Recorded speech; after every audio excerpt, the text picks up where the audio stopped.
With so many emotionally jarring events occurring over the past year, many Americans are struggling with their mental health. And now, as our country starts to return to normal, there's a lot of stress that comes with going back to work and now ditching masks, which many have become so used to. Dr. Janet Taylor, a psychiatrist and an expert on the emotional and economic impact of mental illness, as well as the former host of Discovery Health and OWN series Facing Trauma, joins us now. Welcome to the show, Dr. Taylor. Thank you so much for talking with us tonight. Thank you, Lindsay. So what's your advice for someone who is fully vaccinated but maybe doesn't feel so comfortable without their mask just yet? Is it best to just go cold turkey, so to speak, and start going without it? Or do you feel it's more of a slow burn, a slow process?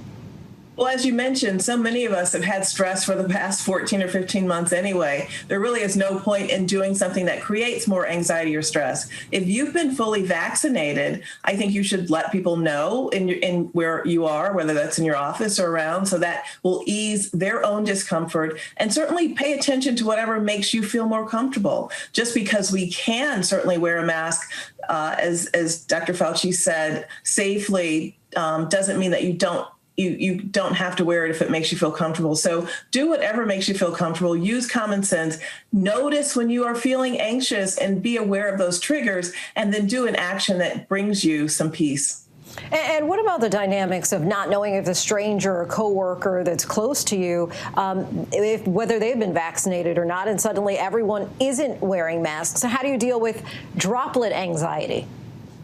Well, I think you still have to think, just as you don't talk about politics, at the dinner table or other places, I think it's touchy whether you ask someone if they have been vaccinated. That's why I think if you have been, volunteer it and say it. But just use common sense. If you really know that the unknown, the uncertainty makes it worse, wear a mask, wash your hands, practice social distancing. You don't have to change all that just because you can, knowing that our brain likes certainty. And in times of uncertainty, our brain will take us on this roller coaster ride to the worst possible outcome, which creates more angst. So if it makes you feel better not knowing to protect yourself with a mask or wash your hands or practice social distancing, do that. So I've been going about this wrong then, Dr. Taylor, because I ask people, no judgment. I just want to know. I'm just curious. Inquiring minds want to know. Many Americans will, of course, be gearing up, though, to go back to work in the coming months, and many are already making the transition. After a year at home, what do you think some of the challenges are that might arise as we return to a quote-unquote normal work environment? Well, working through stress is a huge challenge. And then also at the same time worrying about your children or extended family members. But if you're going back to a structured work environment, talk to HR, talk to them about the policies that they have and most have them. And then just be determined to know whatever you need to do to alleviate your anxiety. Have plenty of masks, bring your own lunch. And most importantly, I think, is to still exercise, get a good night's sleep, practice all those positive coping mechanisms. So many people feel like just because it's 2021, things have changed and we have lifted this veil of anxiety. We haven't, and in some cases have more. So this is really a time to work on whatever makes you feel better, know the guidelines, find out information, and then proceed as you can, and then review the day, what worked, what didn't, and then be determined to do more of what worked for you that made you feel more relaxed. And as parents go back to work, children, of course, are also returning to school after they've spent the past year adjusting to this new normal. What would you recommend parents do in order to help their children readjust to social activity?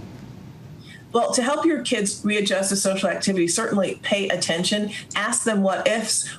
Our kids notice, too, when people don't have masks, and that causes them a lot of anxiety. Teach them ways to certainly, wash their hands, do all those things, and check in with them on a regular basis, especially as they're making that transition back to school. Just asking, how did things go? Is there anything that happened that made you feel uncomfortable? And really paying attention to their well-being, looking for patterns in sleep that may just be disrupted, how they play, how they interact with you, because our kids are really feeling a lot of the brunt of the angst that we have and don't necessarily have the tools to voice it. Some helpful guidance there, Dr. Janet Taylor. Thank you so much. My pleasure. Hi, everyone. George Stephanopoulos here. Thanks for checking out the ABC News YouTube channel. If you'd like to get more videos, show highlights, and watch live event coverage, click on the right over here to subscribe to our channel. And don't forget to download the ABC News app for breaking news alerts. Thanks for watching.